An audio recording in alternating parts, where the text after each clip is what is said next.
teach me to try and get a stuck carbon seat post out. Okay, I'll admit it. Mistakes were made.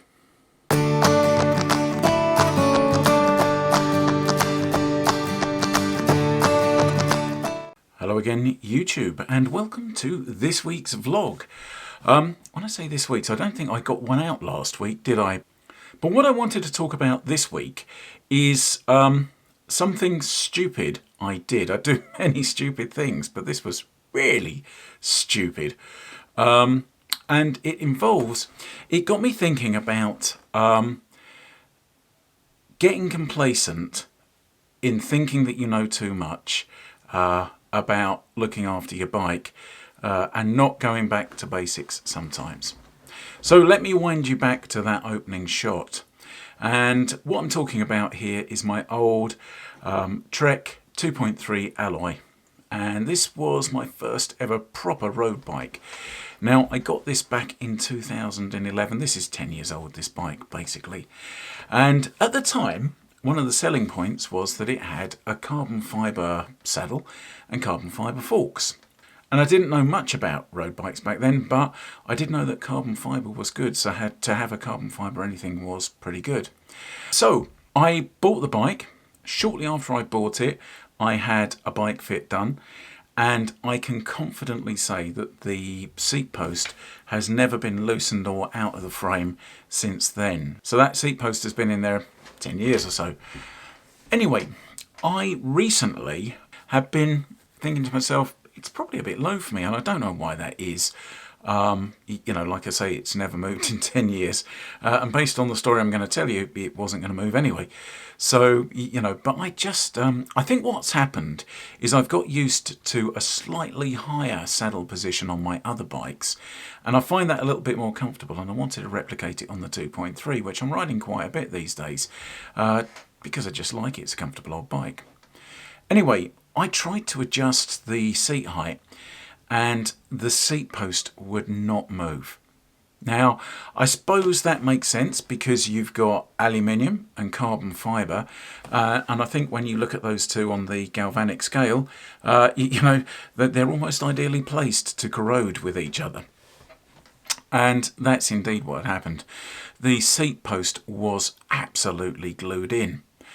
Now, I had in my head the idea that the Bontrager carbon seat posts from that vintage were a aluminium seat post with a carbon fibre wrap to give you just a carbon fibre look.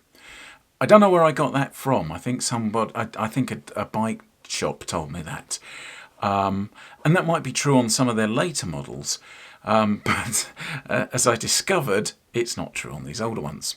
Anyway, I tried everything I could to get this seat post to move, and I resorted to the good old-fashioned method of smacking the front of the saddle with your hand and the back of the saddle with the heel of your hand and trying to twist it sideways like that. I even resorted to a rubber mallet to try and shock it into moving, and it did move. But what I noticed was I was hearing a cracking noise, and I could actually see cracks forming in the carbon fibre. And I thought to myself, oh dear, that's pretty bad. But it's not a problem because in my head, there's an aluminium core in that, isn't there? Well, as I discovered, there isn't. Now, when I say as I discovered, I had discovered probably a couple of months after I'd done that dumb thing. And here's the thing, at the time, I actually was concerned that it could be a proper carbon seat post and had cracked it. So I even did the old tap test. I took a coin and tapped it on the thing. Again, we go back to, in my head, this is an alloy core with carbon fibre over the top, and I tapped it and it sounded kind of dull. And I said to myself, well, if there's an alloy core in there, it's going to sound dull, isn't it?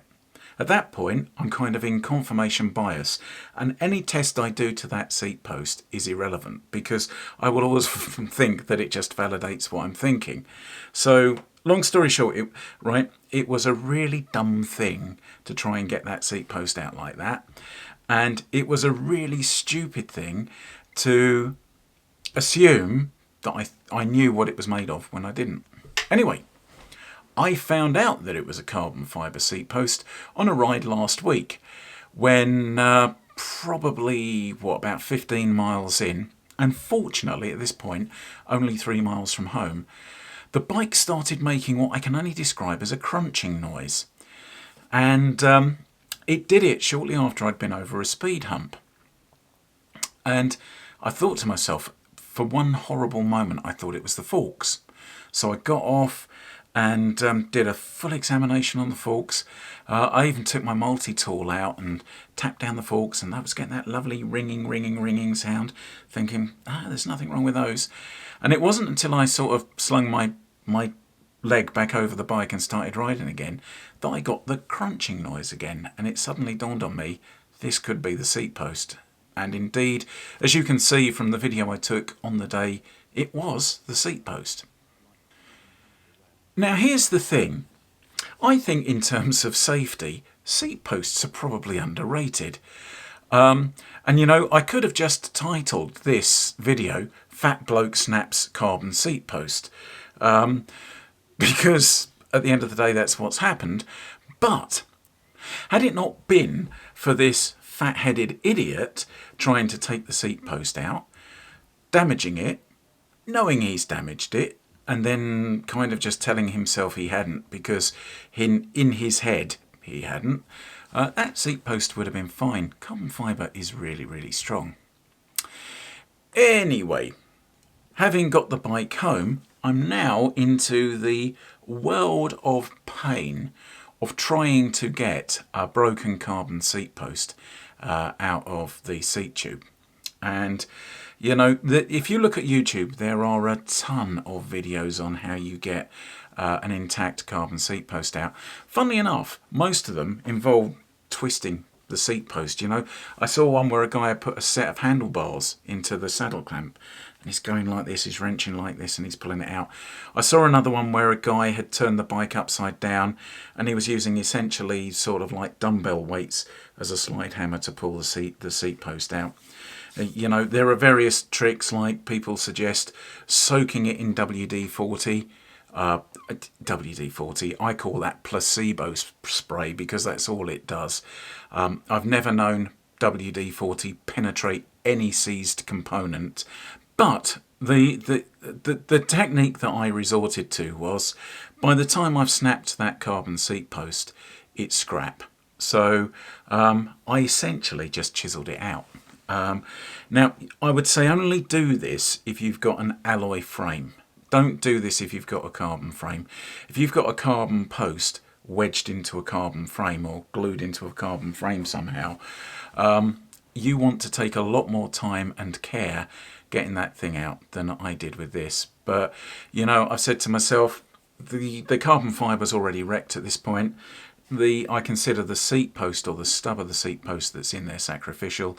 So I just spent an afternoon gently tapping around the edge with screwdrivers, driving them down as wedges, splintering the carbon fibre till I'd splintered enough away from the seat tube to knock the stub down, break the bond, and then ultimately I sort of like I put a crowbar down, believe it or not, pry bar, and grabbed the stub and pulled it out. But this got me thinking about, is there a smarter way to get that post out if it is seized? And what I found was that when the remains of the seat post eventually let go, it was when I was knocking it down into the frame. And every video I see, every technique suggests pulling it up. That got me thinking, I wonder if pulling the seat post up is the best way to break that bond. Because when you pull up, you've got to secure the bike somehow. You've got to have a mate to hold the bike down or something like that, or secure the bike down somehow. And there's not a lot to get hold of, especially if you've broken the seat post. So I wonder, and I wish I'd tried this, and I wish I'd tried this on camera, but it wasn't something that dawned on me until mine actually let go, if a better way to get the seat post out is to knock it down into the frame. Think about this, right? One, if you're in the same position as me, you've fractured a carbon seat post. At that point, it's sacrificial, it's scrap. You can't do anything with it. So I'm wondering if I might have been better to take a hacksaw, cut that cleanly across so I've got a nice flat end to it. Maybe get a bolt and big washer to sit over the top of it to give me something to strike against, and then take a hammer and smack it down into the frame. Because smacking it that way, straight down the seat tube, you're loading the tube, the seat tube, in the direction it's meant to be loaded. You are loading the remains of the seat post, so you're loading essentially that small carbon fibre tube in the direction it's meant to be loaded. So those two things are really strong at that point. And I just think that you would probably have more success in breaking the bond that the corrosion has made at that point by smacking it down into the seat tube than you would pulling it up, where you will never get as much force pulling it up, even if you got a slide hammer on it, as you would if you got a decent whack on the end smacking it down into the seat tube. And like I say, it's sacrificial at that point. Even if you smack the end of it down all the way down the seat tube, you can then, just as I did, I took an old sanding belt from like a bench sander that I had, and I just cleaned the inside of that frame out. And once you've cleaned all the corrosion off, the stub of the seat post comes out really easily. And that's what you want, to save the frame. Essentially, you're looking at just getting the remains of the seat post out. So yeah, I'd love it if somebody perhaps has, let's say, an old aluminium frame with a carbon fibre seat post that is immovably glued into there with corrosion. I would love to give that a go, because like I say, I think if you smack the seat post down into the tube, all you need to do to get it out is to break the bond that the corrosion has made. And I think you'd have more success with that sharp blow going down. You'd be loading the frame as the frame's meant to be loaded. You wouldn't have to worry about securing the bike as much as you would if you're pulling up, and you'll definitely get more force on it than you would through any method I know pulling up. Equally, if it is a carbon fibre post, I think you're gonna keep its integrity a lot better by smacking it down than twisting it, because as we all know, carbon fibre is strong in one direction. Carbon fibre tubes are really strong in one direction, but they're really fragile when they're twisted or crushed. So yeah, just my thoughts. I have subsequently got, like I say, I did subsequently get that stub of the seat post out, and I've put an alloy seat post in there. And it got me thinking as well, what is the benefit of a carbon fibre seat post? I suppose there is some marginal comfort benefit in that they are probably just a little bit more flexible, but the weight saving is negligible. And especially for a rider of my stature, you're not really going to gain a lot from a carbon fibre seat tube. And given the grief that you get, when one of those things decides that it's going to become best buddies with the frame because you've left it there for 10 years, it just strikes me I'd have had more success with the old twisty-turny, pulley-up technique than I would with that carbon seat post. But let's not forget, the real solution to this is preventative maintenance, isn't it?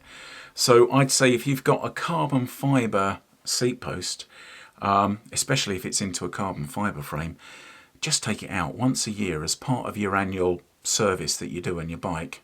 You do that, don't you? Take your seat post out, fibre grip it again, or if it's an aluminium post into an aluminium frame, or even an aluminium post into a carbon frame, put some fibre grip or grease on there, put it back in at the same height, which isn't hard to set, is it? Bit of tape around it, you know exactly where you are. and you're good to go. And you are going to save yourself a world of pain, because believe me, getting the little stub of that seat post out was a world of pain. So yes, sorry for the late vlog, YouTube. I'm going to keep more on track with these. Next week's vlog is going to be kind of almost contradictory to a vlog I made a couple of weeks ago about the benefits of training early in the morning. Now, as I said in that vlog, I love training early in the morning, but you know, I think, as I acknowledged there, sometimes life gets in the way. And right now, life is getting in the way. That means that I'm probably going to shift my training sessions from really early morning to after work. So I think what I'm going to do is make a vlog about that, you know, kind of the differences I feel training in that at that time of day. And, you know, just how practical I find that, incorporating that into my routine, because I think that's really the only way I'm going to get some meaningful bike miles. And in any case, let's be honest, for the vast majority of people out there, yeah, I think that's when you're going to train anyway. Anyway, thank you for watching this one, YouTube. Again, if you've made it this far through my ramblings and musings, you have my greatest respect and admiration, and I will see you in the next one.